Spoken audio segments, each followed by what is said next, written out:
Hello, friend. I know you could be anywhere else right now, so I'm glad you're here. Let's get started.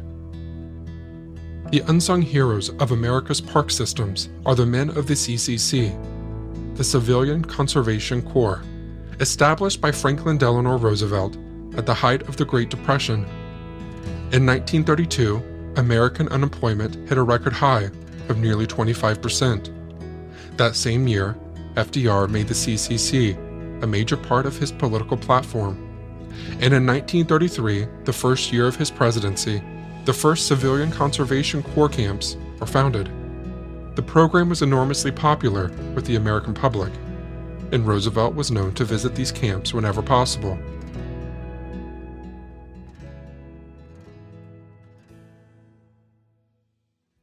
Virginia. Inspiring his forest army by a personal visit, President Roosevelt makes his first tour of the Civilian Conservation Corps camps in the Shenandoah Valley.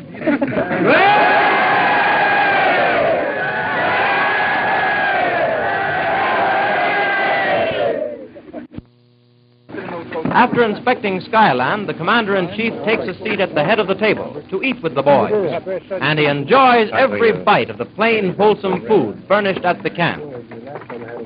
It's very good to be here at these Virginia CCC camps. I wish I could see them all over the country. And I hope that all over the country they're in as fine condition as the camps that I've seen today. I wish that I could take a couple of months off from the White House and come down here and live with them, because I know I'd get full of health the way they have. The only difference is that they've put on an average of about 12 pounds apiece since they got here, and I'm trying to take off 12 pounds. This next clip is from a 1939 press release from the United States Department of the Interior, now available through the National Archives. Employment for hundreds of thousands of young men and war veterans was imperative. Havoc wrought by soil erosion had long since shown the necessity of the immediate restoration, conservation, and further development of the country's natural resources. As one solution for both problems, the organization and work of the Civilian Conservation Corps was undertaken. And in 2 years, through this unique plan, both problems were well on their way toward solution as great aids to economic recovery. The saving of natural resources was conservation pure and simple. Along with national infrastructure and the national parks, the national state park system benefited enormously. One important phase of the development of these resources was more than that. It was the making of a nationwide system of recreational areas, smaller, more numerous state parks, closer to the people, more easily accessible for their use, supplementing the magnificent national parks. Conservation work in all its many phases is being done in these state park areas from one end of the country to the other. Better facilities for forest firefighting are being provided through the building of truck trails, fire lanes, and observation towers, and the stringing of communication lines. Speed is imperative in fighting forest fires, quick discovery, the quick spreading of the alarm, and roads to reach the scene of action. Dead trees and tangled dry undergrowth are being cleared from the forests where necessary to prevent the starting of fires. An aggressive war is being waged on the insects, which slowly but surely are destroying natural beauty in our wide open spaces. Tent caterpillars are a menace to our forest lands, and beautiful meadows and fields are constantly being stripped of their vegetation, unless the hungry grasshoppers are fed poisoned bran. The value of modern tree surgery in saving our forests in special situations is being liberally attested.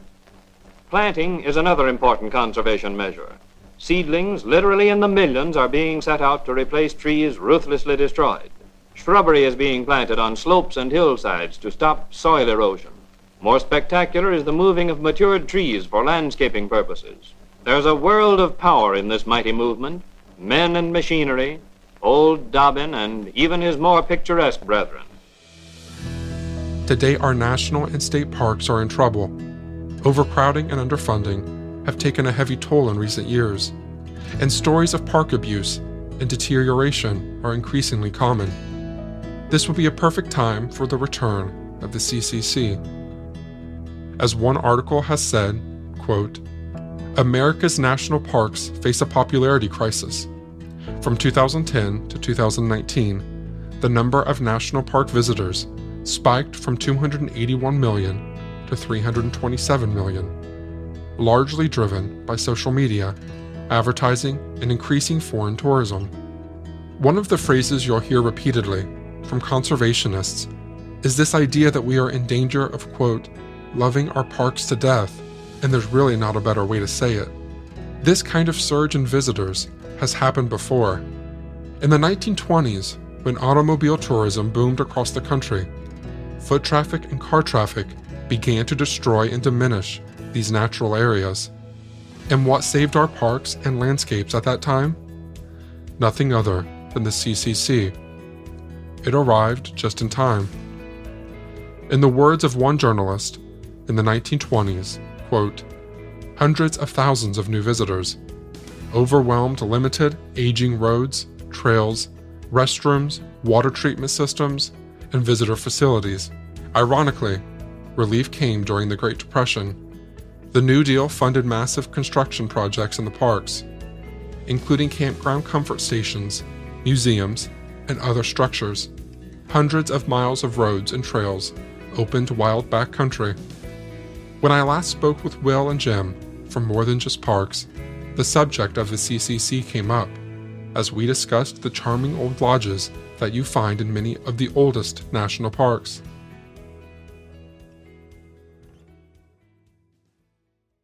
One of the great things that Jim and I especially love in the national parks are lodges.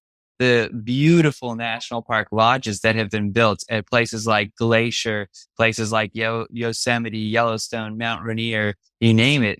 This doesn't happen anymore. There are no more lodges being built in national parks, period. Really?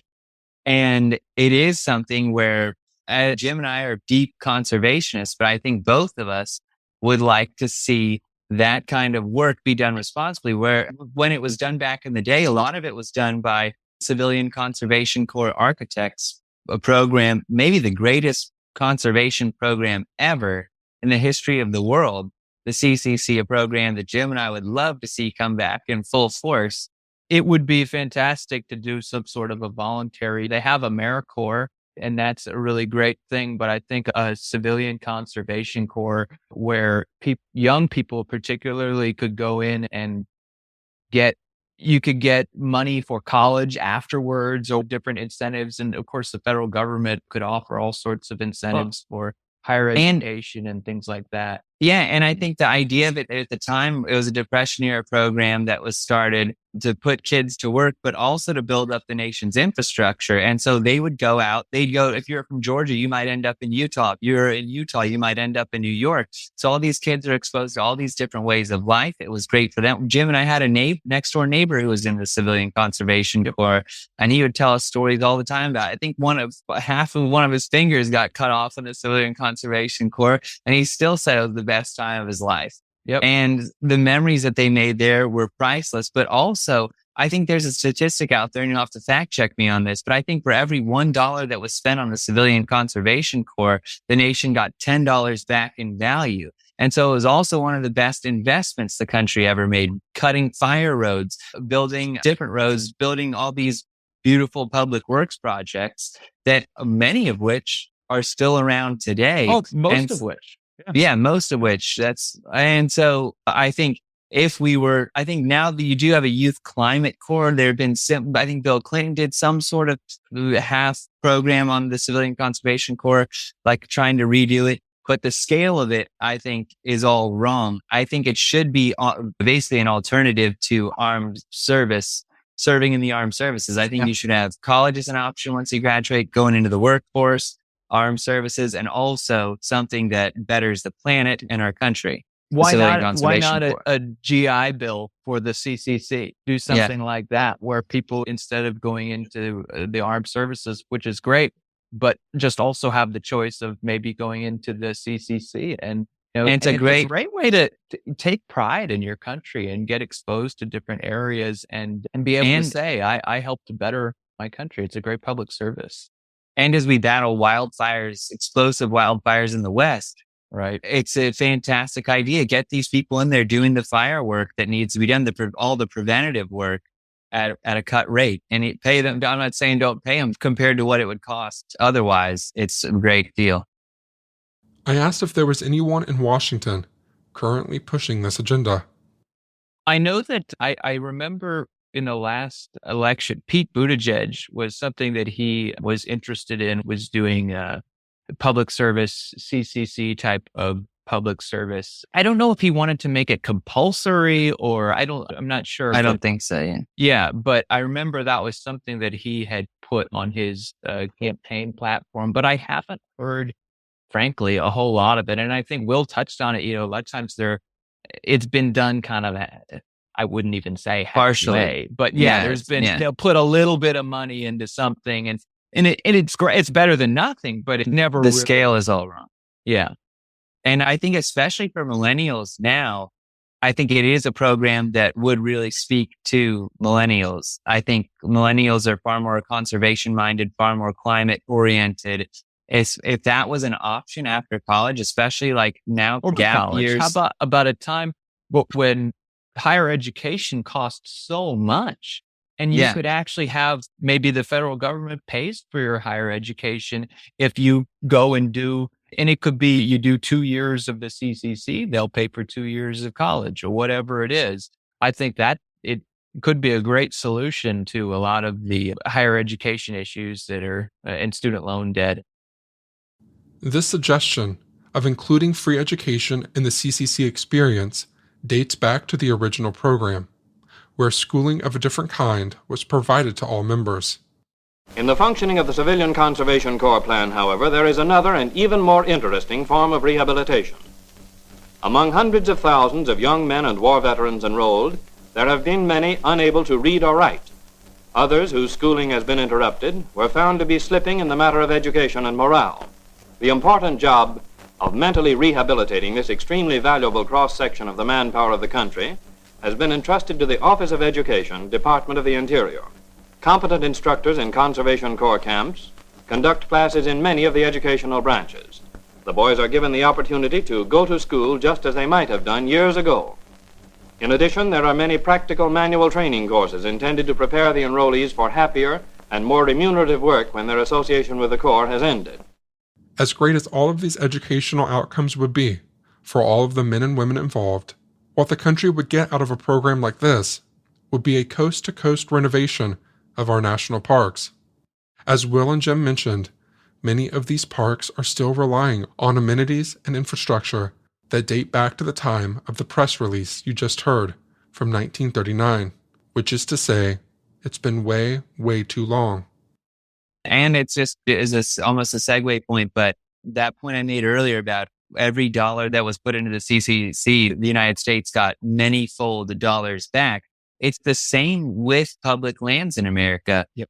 And that's something that often goes overlooked. People look at these bills on public land, which we finally got one recently that was very substantial, but it was the first time in a long time, and our parks had to become extremely neglected to get to a point where we can say, okay, we can fill the cracks in some places. But for every dollar that goes towards national parks, the amount of money that the country gets back is many-fold. And the National Parks Conservation Association does some great literature that graphically explains this better than we can.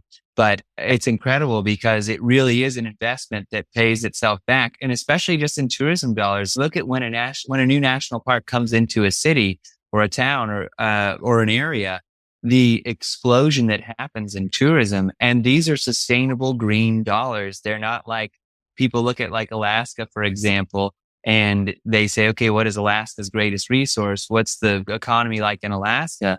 And it's tourism. It's not oil. It's not extraction. It is tourism, which is completely renewable. And if you keep these places pristine, they will always be yielding dollars across the economy. Yep.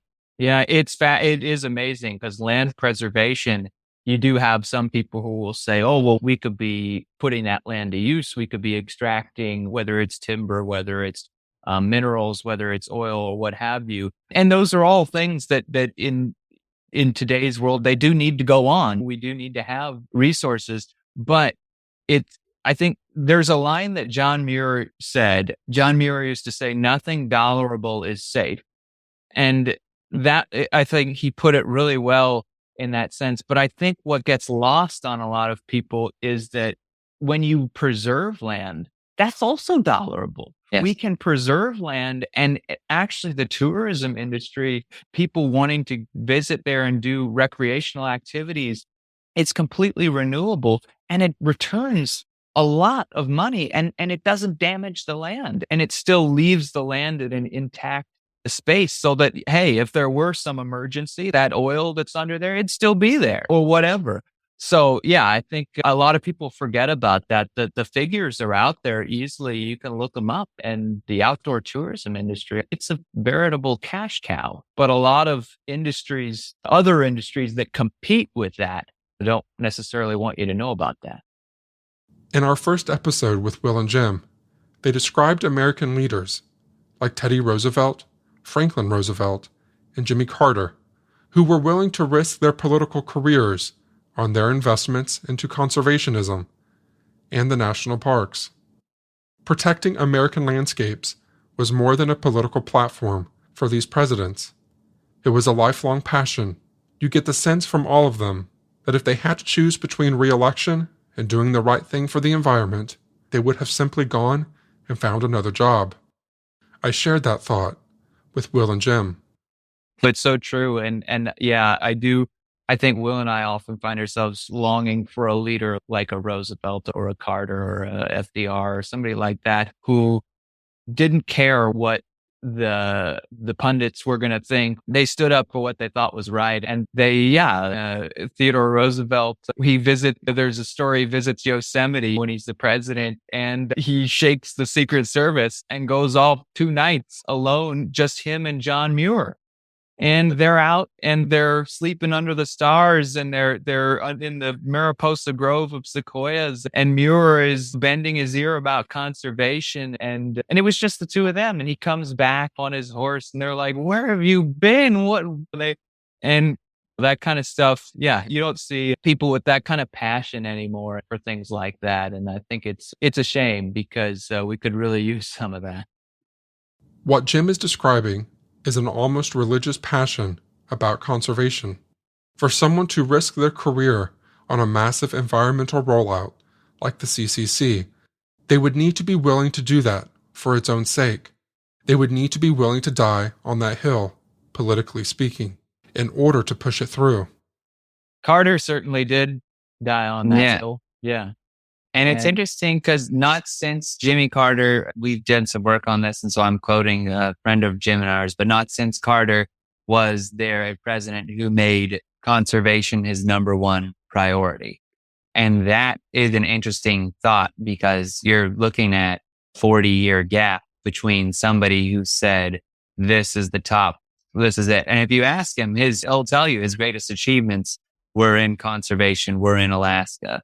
And that's something to think about, especially as we move into a climate era.